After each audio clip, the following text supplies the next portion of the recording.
Yeah, so I wrote my first book when I was 17, and I was a junior in high school at that time, and that was during COVID. So the lockdown happened, and I was like, I'm bored, I'm going to write a book. And that's exactly what I did.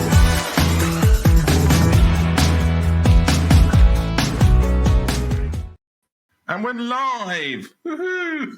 Yay! And today we have, it's Avery Volz, is that the Mhm, correct pronunciation of your name? And you are a two-time author, and you've got a mhm. third book on the way.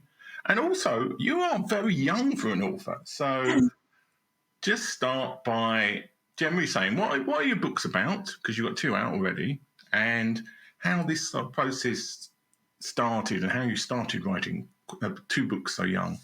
Sure. So, well, first of all, hi everyone. My name is Avery Volz. I'm the author of To the One I Love, To Now and Forever, and my upcoming book, Gray Matter, which comes out October 10th of this year. They are romance novels, but they are very deep into connection and the psychology of love and, how people really join and just form these deep connections in life. And that's something that's super, super fascinating to me. I've always wanted to be a writer. So ever since I was a little girl, I had journals where I would write about everything about my day, every person in my life and my family. Um, and I would just start to create these little stories, and I would write short stories when I was 10. I wrote poetry when I was 8.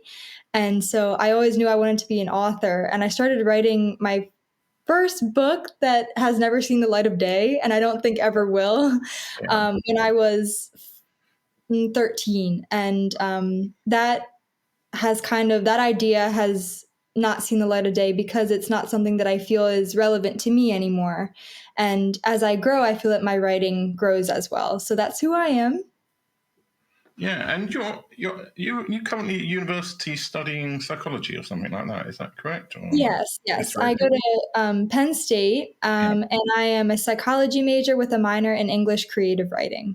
Oh, okay. So you're definitely practicing what you preach. You're doing the practical side as well. So Right. how old were you when you published your first book, and how did that process start? Were you still at high school then, or were you kind of at university? But how did that process work?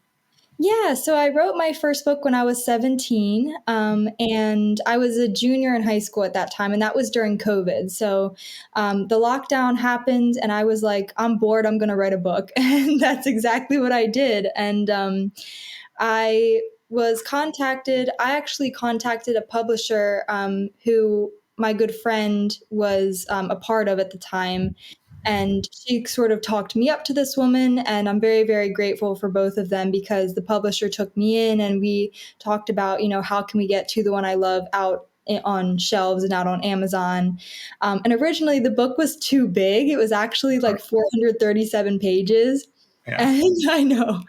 And my publisher at the time was like, Avery, why don't we split this book in two? Because it's going to be, the second one can be for the diehard fans and it can be a continuation of the story. But this first book, let's really, you know, um, cut it in half and let's hone these characters a little bit and try to make them as best as they can be.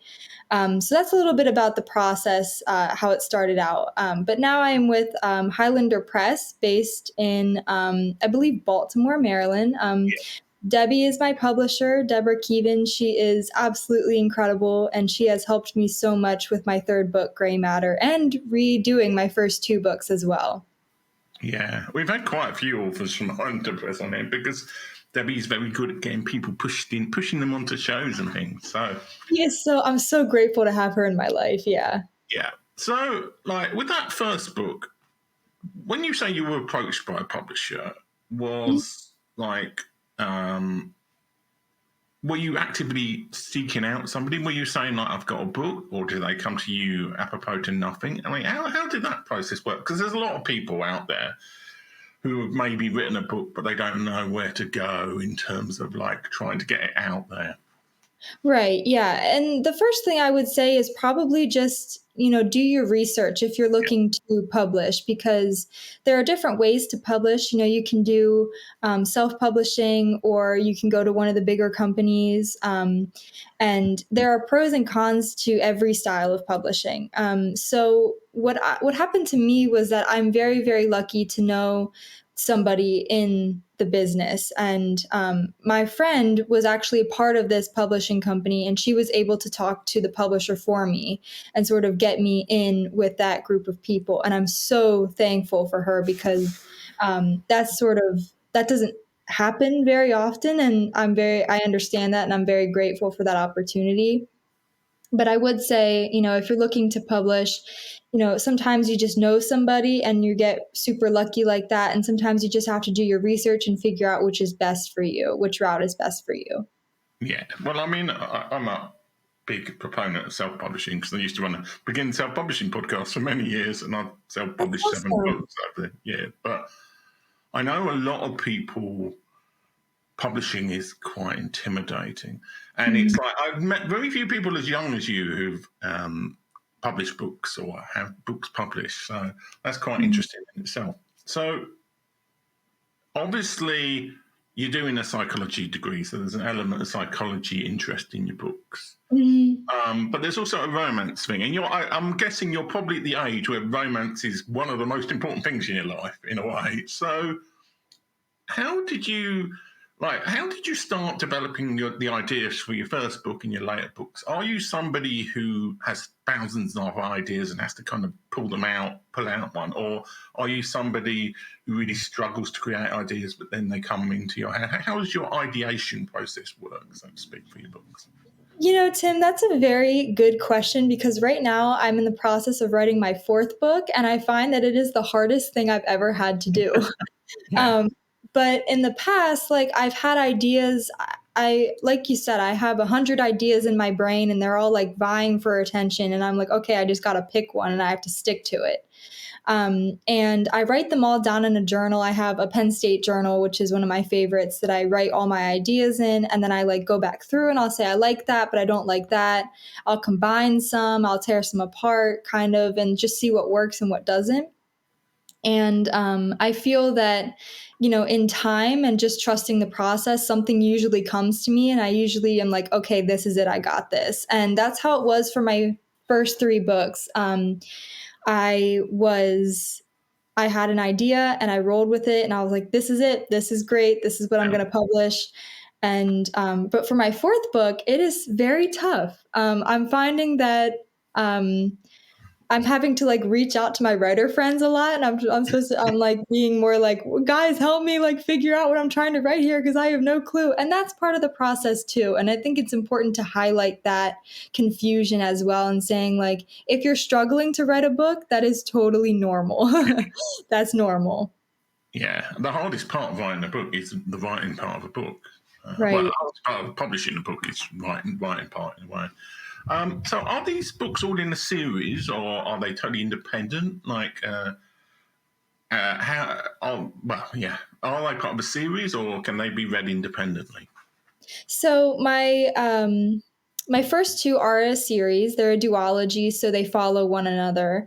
My third book is a standalone, and never say never, but I don't think I'll ever write another series again. I'm really into standalone books because I feel like they're more powerful. A lot of people might disagree with that, but I feel that for me personally, writing a standalone is something that I feel I can bring a lot to, and I can continue to give the characters everything that they need in order to be successful in the story. And so, yeah, I don't. My first two are in a series. My third one is a standalone. Okay. Yeah, and it sounds like the first two are just one big book that's chopped in half. Is that kind Right, of? exactly. That's exactly what it is. Okay, so the reason a lot of authors write series, especially for fiction, is because Mhm. it's easier to sell a few books in a series because you sell them the first book for a cheap price, and then they want to read the next 15 books in the zombie apocalypse series or whatever. Hmm. Would you say your what are your motives for publishing these books? Is it to get your ideas out there? Have you got a story to tell? Are you trying to educate people with your stories? Are you trying to make money so you can go to Vegas and blow it all on the 15 on the roulette table? What's your motivation for writing these books? Yeah, that's a great question. I think for me, like mental health is a really big part of my books, and I always just want to help people. Like Yeah, my dream career is to be a Christian counselor, so that I can, help people through their walks in life and just sort of do whatever I can to be a light in the darkness for of somebody. And I feel like reading and through the power of words is so important because what one person finds no meaning in, another person might find everything in. And that's my purpose for writing, is that I can help people and really try to make sure they feel that they're not alone. yeah. So you're not so. I'm presuming you're going down the psychology route as your career rather than as a writer, or are those two you want to do kind of in tandem if you can?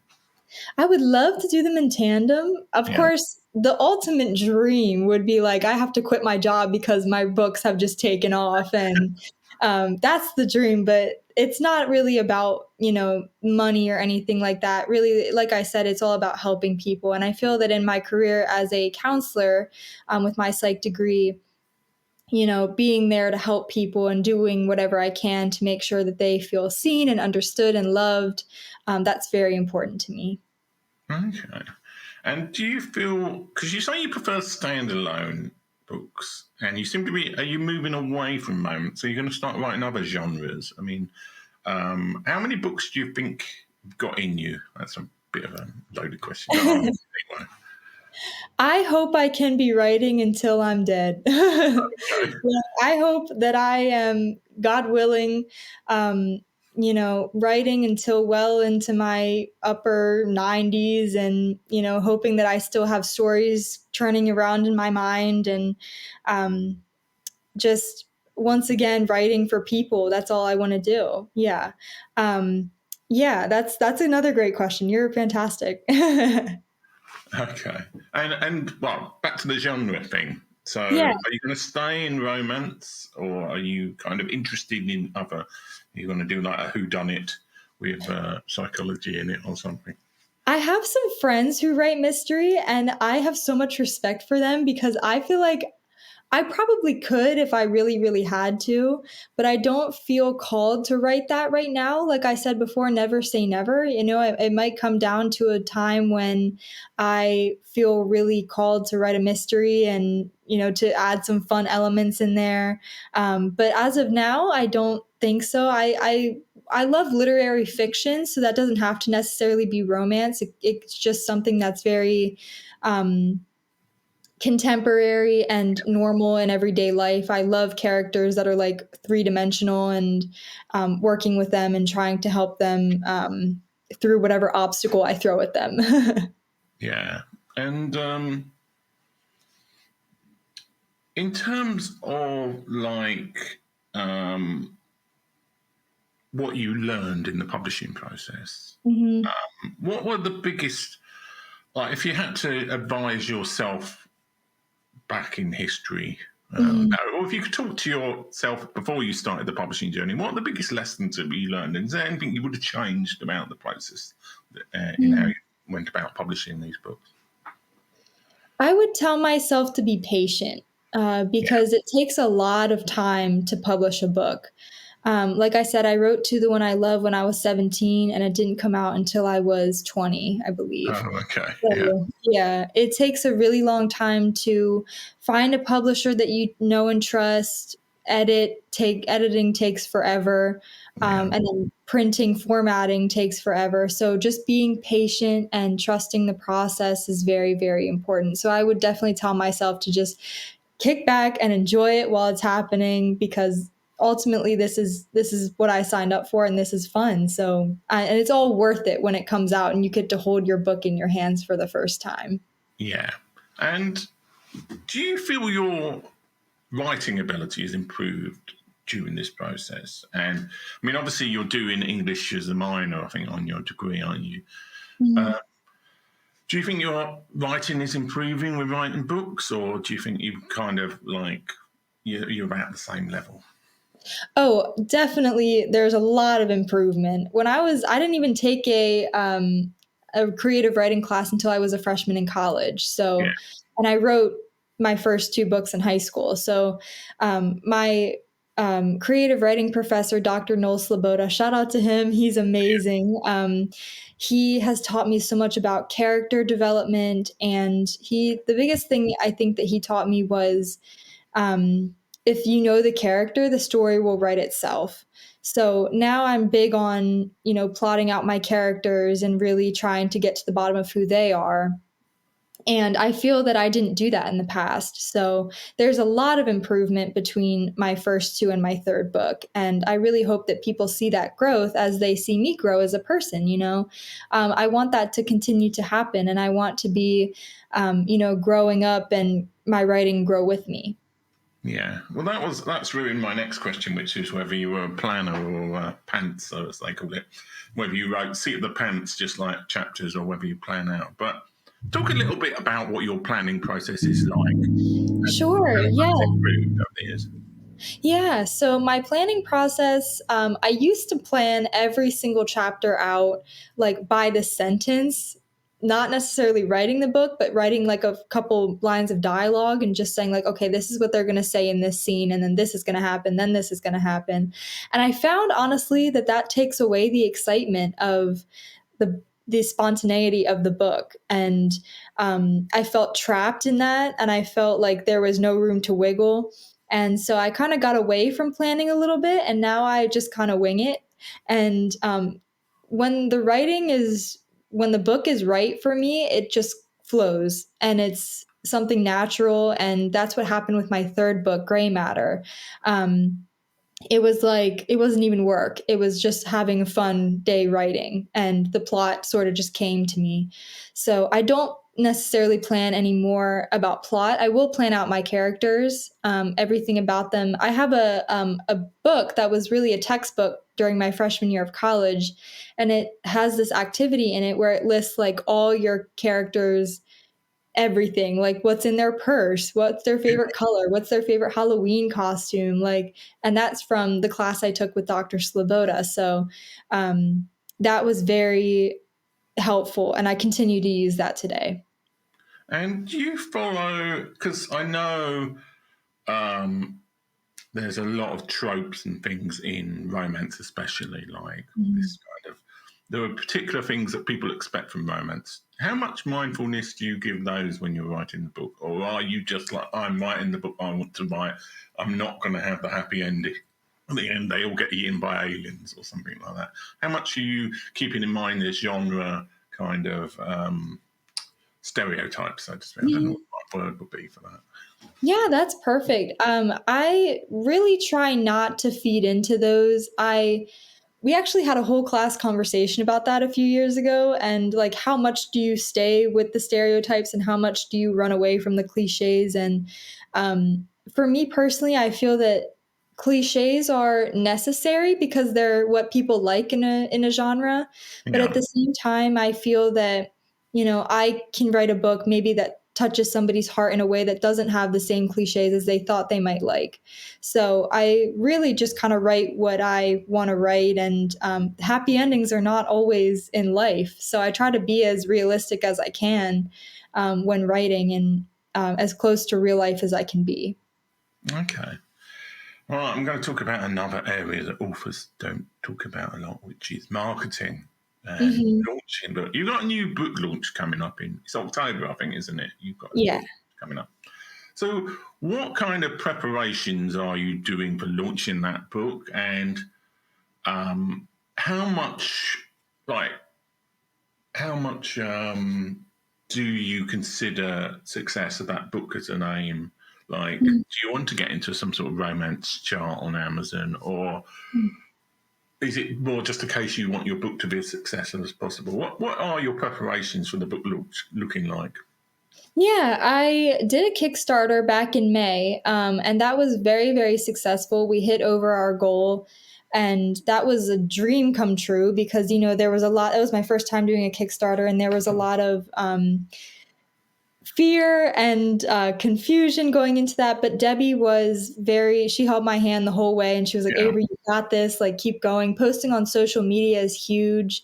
And connecting with my readers is really big, especially because, I'm all about the mental health awareness, and I'm saying, like, okay, let's connect about mental health. Let's talk about, you know mental health disorders. Let's talk about helping somebody who's struggling. Let's talk about, all that and the third. And so we did the Kickstarter. It was successful. And then right now I'm doing gathering launch partners.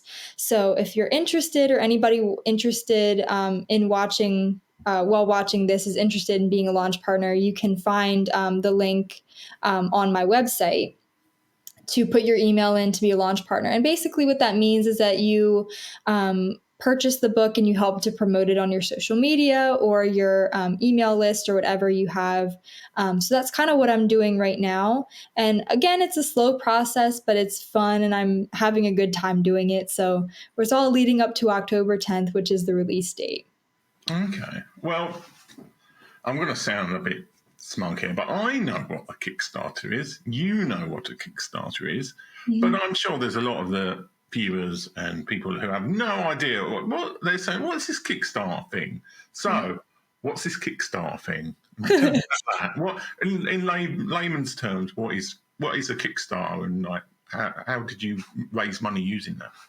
Sure. A Kickstarter is a software or a database that you do to basically raise money for a project that you're working on. And it can be through, maybe you're writing a book, it could be anything. Yeah. But so essentially, you raise money through marketing and saying, like, okay, I have this project coming out and I would love your support in raising money for it. And if you raise a certain number of amount of money, everybody gets prizes. And for me, some of the prizes that we included were book plates, signed book plates, bookmarks, a shout out in my acknowledgments for Gray Matter. And was something that was my favorite was that they get to name a character in my next book, Oh, in my fourth yeah. book. And I had two people who hit that mark, and very dear to my heart, and they chose some amazing names. So I can't wait to share that someday. So, what kind of levels? Because the way it works is you apply to a particular level, and it might be $2 to like $500. What were the kind of levels, and like how many? I presume the lowest level was probably you get the book. Is that right? And then what were Yeah. the levels like? And like who was it? A few people went for the like $500 or $1,000 option, or was it like 500 people went for the $2 option? What were the levels like, and how many people actually went for each of them? Yeah, I don't remember the specific number amounts, but I know that the first level was like, you get a sign or you get a copy of To Yeah. Now and Forever, To the One I Love, and then you get a bookmark and a book plate. And then the further up you went, you would get all of those items plus like an acknowledgement shout out. And then the final one at the 1,000 was you get to name a character in the book. And there were two people who went for that one. And everybody else, not everybody else, but like people, a lot of the majority were shooting for a copy of Gray Matter, which was sort of up there, I would say. Oh gosh, I don't remember. A fair amount of money to Yeah. get Gray Matter. Because of course it's my next book and everybody's very excited to read it. So they want to get it as soon as they can, and it's being printed or formatted right now. So it's on its way to anybody who's watching who pledged to get Gray Matter. It's on its way. I promise. And were the people who signed up to your Kickstarter, were they people you already knew? Or were they just like, because I know there are people who go onto the Kickstarter platform looking for stuff to support. Yeah. But were most of the people you knew, or were you wandering around your college with flyers giving them out? Like, how did you go about drumming up support, and where do you think the people came from? hmm Well, one thing is that I have a very uncomfy feeling asking people for money Yeah. about anything. So like it was very difficult to, ask even my friends and say, hey, if you could just pledge a few dollars, anything would be appreciated.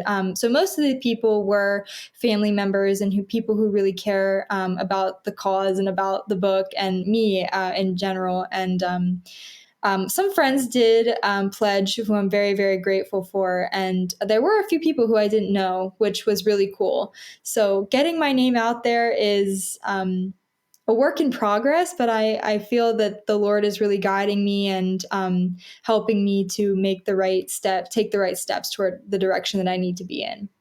And I'm guessing it's a little bit early to ask this question, but I'm going to ask it anyway. Do you Sure. think you're going to use Kickstarter again for your next book, or are you like, this was quite a stressful thing, I don't necessarily want to do it? How do you think that process? Are you going to use Kickstarter again, or are you not sure yet?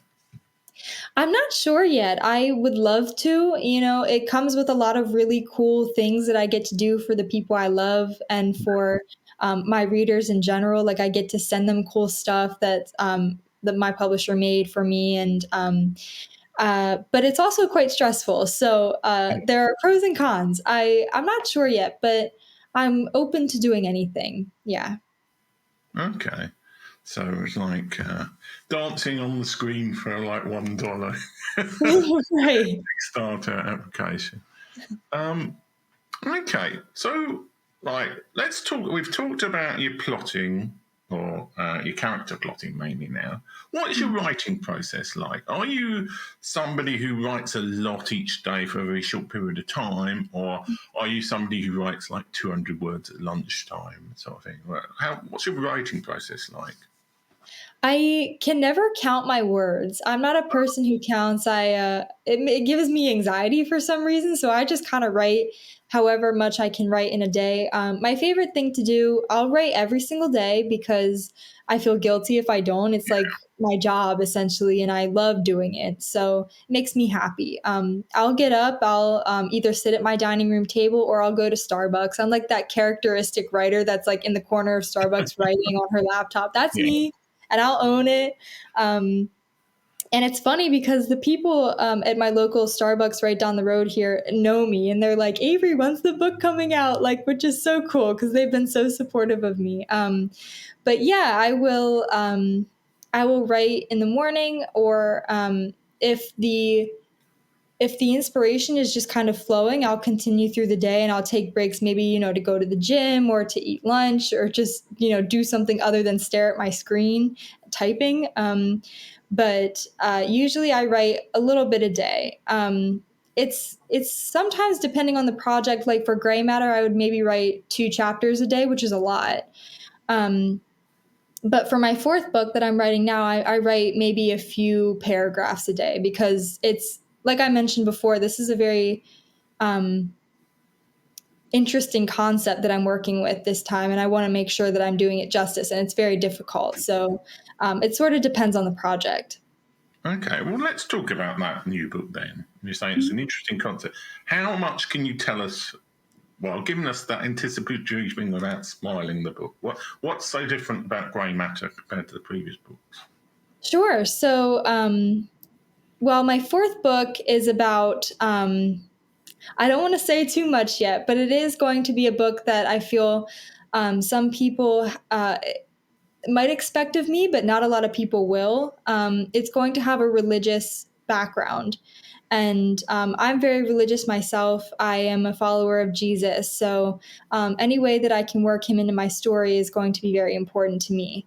And that's different from the rest of my books because my characters in the past have been non believers, or they have been sort of just kind of believing but not really knowing what's out there. And this book is very, very special to me because it is something that's, going to, I feel, impact a lot of people. But I Okay, can't spoil everything. So yeah. So we won't talk any further about it then. Apart from the fact you're excited to write the book. yes, very excited. Okay, so how can people find out more about you? How can they find out more about Grey Matter? Is the Kickstarter still open? And like any other stuff you want to tell people about how to find you on the internet? Sure. The Kickstarter closed in May. We were very successful. We got over our goal. And like we talked about, there might be one in the future. So if you're interested in pledging again, you can follow me on Instagram at Avery Volz Yeah. typing. My website is averyvolz.com, and you can find my books on Amazon or Barnes and Noble. And yeah. Yeah, well, you got a very memorable name, and it's quite easy. Everything you've got is just averyvolz.com or Avery Volz, so it's easy to find you online. Thank Thanks, you. thanks so much for being the guest today, Avery, and thanks to anybody who's watching live, and thanks to anybody who's watching in the future. And I hopefully can remember how to press the being critic button now. Thanks so much for being on the show, Avery. Thank you so much.